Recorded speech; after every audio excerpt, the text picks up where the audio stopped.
Hello, everybody. Scott Golden here with the Mid-South Review Series, February 2nd, 1985. We are fast going through the year 1985, and we're going to continue to do that. Hopefully, get through the year. My goal is by maybe next Monday, in time for when I have to tolerate Raw again. But maybe quicker, who knows? Depends what my schedule looks like. Been busy this first few days of January. Welcome to those of you who are new. We've got over 1,000, or actually just under 1,000 videos right now, audios. We start with a special look at Butch Reed, basically a highlight video of him. It's sad when they have the music videos because I always wonder, at least on the network, what the real music video was. I think sometimes that would make a difference. Terry Ellis and the Golden Terror are the opponents for the Rock and Roll Express. Rock and Roll Express are once again your tag team champions for the area. I don't know how many times they have been the tag team champions, but more than a couple to say the very least in the area, as they have been in and out the Midnight Express, already in, I believe, the Crockett territory at this point in '85. Maybe they're in World Class, though. I don't actually probably are World Class. Anyway, Golden Terror takes a couple of drop kicks and some ultimately arm drags and the like from good old Ricky Morton. Ricky Morton comes back up. Golden Terror tries with him, but doesn't get anywhere. Snaps him off. And then a big drop kick by Morton. Morton with an Irish whip, double back elbow by the Rock and Roll Express, your tag team champions. Not exactly looking to be in $1 million position, but they hit the double drop kick and get the victory.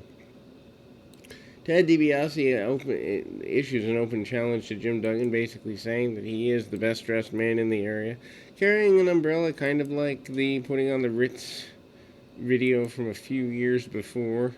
Dibiase basically says that he is a person of class by birth, not necessarily by involvement, and Dibiase gets a quick, or they go to a Dibiase music video here. And then we go to Duggan and Taylor versus Dibiase and Dr. Death. Obviously, this is leading to the best dressed angle in 1985 here in Mid-South Wrestling. And that is a pretty big angle. Lots of people are a fan of it. I haven't seen it to conclusion yet, but I certainly would say, while I find it intriguing, I wouldn't say I'm super involved in it. Duggan basically cuts a promo and says that DiBiase's full of himself, and ultimately the team of Taylor and Duggan are kind of going at it. Dr. Death and DiBiase working together, and the babyfaces go sending the heels rolling pretty quickly. Terry Taylor, I believe, still your television champion, so he's been a major force in the area for quite a while. Taylor opens up with a series of right hands, does a lot of cool things, and Taylor with a monkey flip gets the man over and ultimately sending Dibiase down. Dibiase not yet regaining the North American Championship, but regains it quite a bit of times. Clothesline by Duggan on Dibiase. Dibiase bumps around like $1 million for Duggan here. Dibiase backing off like he wants to get to his corner, and one could easily see why. Dr. Death waiting in the corner, certainly worth a look if you're Ted DiBiase. And Duggan spins him around, nails him pretty hard, and ultimately a double chop to the top of the head by Duggan, and a couple of shots back and forth. Duggan in control of DiBiase, goes for the cover, doesn't get what he wants. Tag off to Dr. Death, Steve Williams. Williams comes in, tries to take over on Terry Taylor. Of course, their feud goes all the way back to Taylor being friends with Williams several months ago, so still interlinking storylines there.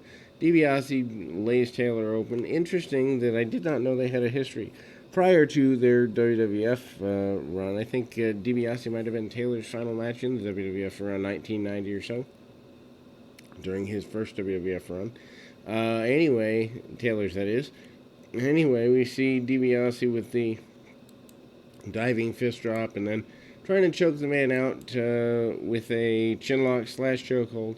Needless to say, Dr. Death comes in, stomping on his opponent pretty viciously and aggressively. Doesn't get everything he wants on that, but he is certainly in control. Duggan, not exactly a fan of the atmosphere, as it were. Dibiase at the top of the head and hits him pretty rough there. Out the back door comes the Red Rooster. Rooster, otherwise known as Terry Taylor. Not the Rooster yet, but will be within a couple of years. Small package by Taylor, and he goes for the tag. Meanwhile, Dr. Death comes in and hooks up with Taylor. Manages to clean house on him a little bit, but hot tag to Duggan. Duggan goes back and forth, punching on both guys. Meanwhile, Taylor holding the referee like a goof. Buddy Landell has made his way out and is making a difference there. Landell manages to pull the top rope down on Jim Duggan, and there's kicks on the outside. Meanwhile, Taylor and Dr. Death alone on the inside, and Duggan and Dibiase on the outside. A miscommunication between Buddy Landell and Steve Williams causes some problems. Duggan comes back in, cleans house on everybody, and Dibiase comes back in, takes over on Terry Taylor, hits the diving fist drop. Move of his that I love, and a figure four on Terry Taylor. Taylor in a world full of pain. The figure four has been on and off a main hold used by the Ted DiBiase for a long time. Anyway, double team maneuver, and Duggan takes out both Landell and Williams. Landell interjects himself into what the match was. Duggan begging DiBiase to come on, and nothing really gets settled there. We move to the next match, Hercules Hernandez and Richard Dye. Big surprise here. Hercules Hernandez is your highlight for this match. Skandor